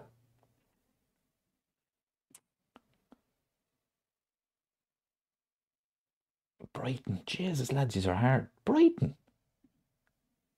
Brighton to beat Wolves. Yeah, but look, Palace are 18 games now unbeaten, but that's going to come to an end. I'm going to go with Aston Villa. Aston Villa. I think that's the one, lads. Aston Villa. Aston Villa. I just seen this comment here from Christine. Christine asks, who is your all-time favourite Liverpool player? It's a good question. I've had a few over the years. Obviously, my first one was Michael Owen. Can't stand him now. He broke my heart like Fredo in Godfather Part 2. Then it was actually Xavi Alonso. Steven Gerrard was never really my favourite. And I think it's because he was just always the best player, and you just always expected him to just perform like that. Whereas Xavi Alonso, he might do something where it's an unbelievable pass, and you're like, wow. But Steven Gerrard always did that, but you kind of expected it. I don't know, it's hard to explain. But it was Michael Owen, then Xavi Alonso. And Torres as well, of course. Yeah, I've had a few down through the years. I really have. And of course now, Alisson Becker. Alisson Becker. I think Villa is a mistake. Why are you doing this to me, lads? Come on now. They have to beat Burnley. Are they playing tomorrow?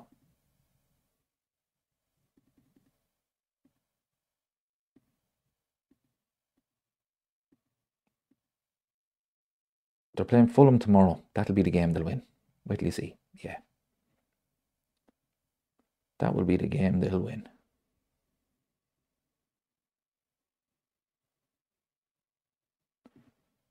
Sooner win the lotto than any bet on Villa. That is, you're changing my mind now.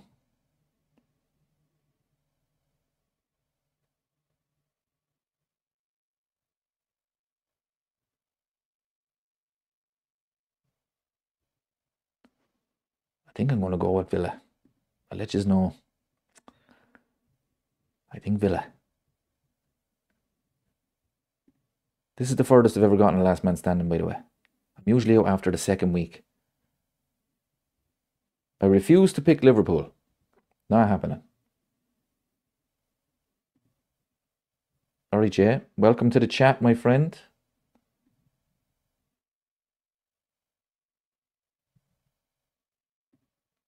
Best ever goal. Ooh, that's a good question. That is a good question. Best ever goal.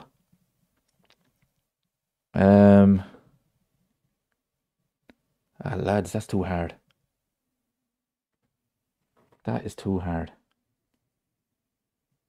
Best ever goal. Gerrard's in the FA Cup final. My God, that was unbelievable. I remember sitting in the sitting room watching that, and I was just a ball of depression. And next minute, out of nowhere, the man just, I mean, what a goal that was. I still don't know how he did it.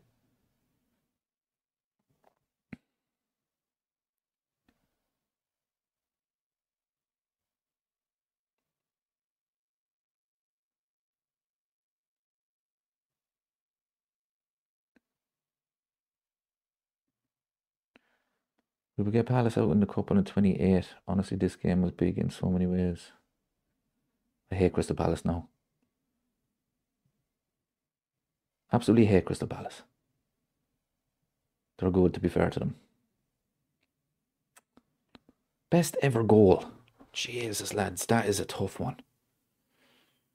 It has to be... Oh, God. I've got it, people. I've got it. Best ever goal for me. Not because it was a brilliant goal, just because of what it meant.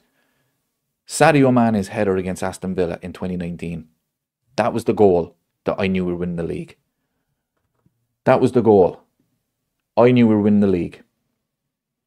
We were 1-0 down in the 86th minute. Robbo with the header. And then last kick of the game, Sadio Mane. What a player. That's my favourite ever goal. Not for quality. Gerrard gets the quality one. But Sadio Mane.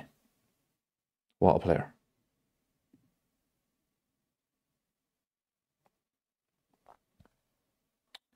It's a good question, though. Very good question. So many, though. And goals have different meanings because, you know, you could get a goal like Gerrard's won the FA Cup basically for us. Origi, corner taken quickly. Then you just have, it could be a great goal that you've seen, just a league game on a Saturday. You know, so there's so many. Like this one. Sturridge banger against Chelsea is one beauty. Yeah, that was some goal. Do you remember that goal actually? Because Sturridge played in Did we play Chelsea in the Cup a couple of days before that, or did we play somebody else? And Sturridge tried that, and he just hit it over the bar. I don't think it was Chelsea actually, but he did try it, and he just hit it over the bar, and he tried it again, top corner.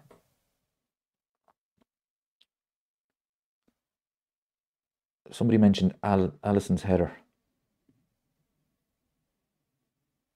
Yeah, the importance of that. And can you imagine if we had won the Champions League in 2022, we would have been able to go back to that header, because that's the header that got us into the Champions League. Oh, this is a good one. Liverpool chat. Smeeter's goal in Istanbul. I remember the first, I mean, it was the worst first half of football you'll ever see in your life, wasn't it? 1-0 down after, what was it, 52 seconds or something? A minute anyway, but I was 20, yeah. I wasn't 21 yet. I was 20 at the time. Sitting in the sitting room watching the game, and my mother was away for the day. She came back at half time, and she had heard it on the radio that we were losing 3-0. She walked into the sitting room, and she said, "Don't worry, they'll come back in the second half." And I'm telling you, I was fuming. I just sat there, just in silence. And I was thinking to myself, yeah, what do you know? She still reminds me of it to this day. Remember when I said she was spot on? She was spot on. Neil Mellor against Arsenal. That was 2000. Was that 2005 as well? That Arsenal team was unreal. This is facts. Mothers are always right.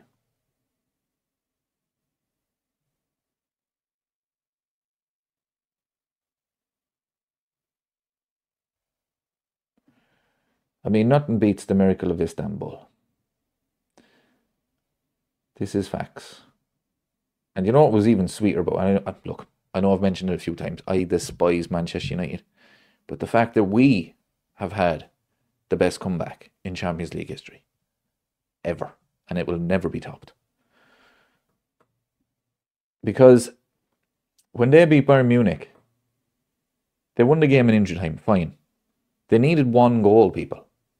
1 goal gets it to extra time. We needed 3 to get it to extra time. It's the greatest comeback of all time in the Champions League. Never, ever to be topped. In the final, I mean, we also have the best comeback in the semi-final. Never to be topped.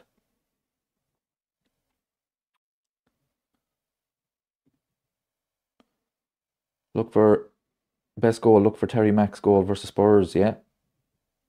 I've seen it many, many times. Terry Mack was a great player. Terry Mack. Remember when he used to be Kenny's assistant at Newcastle? Do you remember that? No, he was Kevin Keegan's assistant, wasn't he? And then when Kenny got the job, he just stayed. Was that it? He was definitely Kevin Keegan's as well. Yeah, I remember him being Kenny's, but I think he was definitely Kevin Keegan's.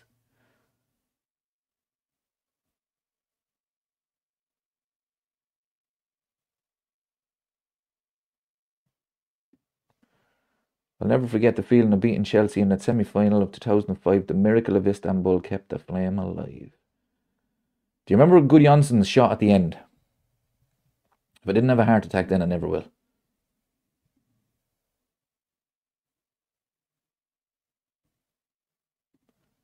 Terry Mack played for Newcastle when we beat them in the 74 Cup final. Was that why we signed him? Did we sign him that summer?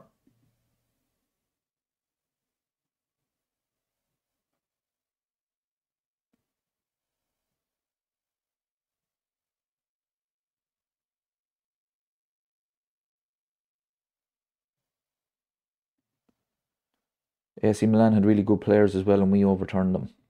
Indeed we did. Yes, we did. What a team. What a club. But today was a disaster. Tuesday can't come quick enough so we can get back to winning ways. We have to get back to winning ways, people. I'm going to call it a night. Thank you so much for the chat. I might do a watch along tomorrow. We'll have a bit more crack. We'll talk about the old days of Liverpool. But yeah, hopefully Tuesday night we get back to winning ways, because we need to. Because this team, it's driving me up the wall this season. It really is. I hate when they lose. I honestly hate it. So thank you so much for watching, everybody. I'll talk to you soon.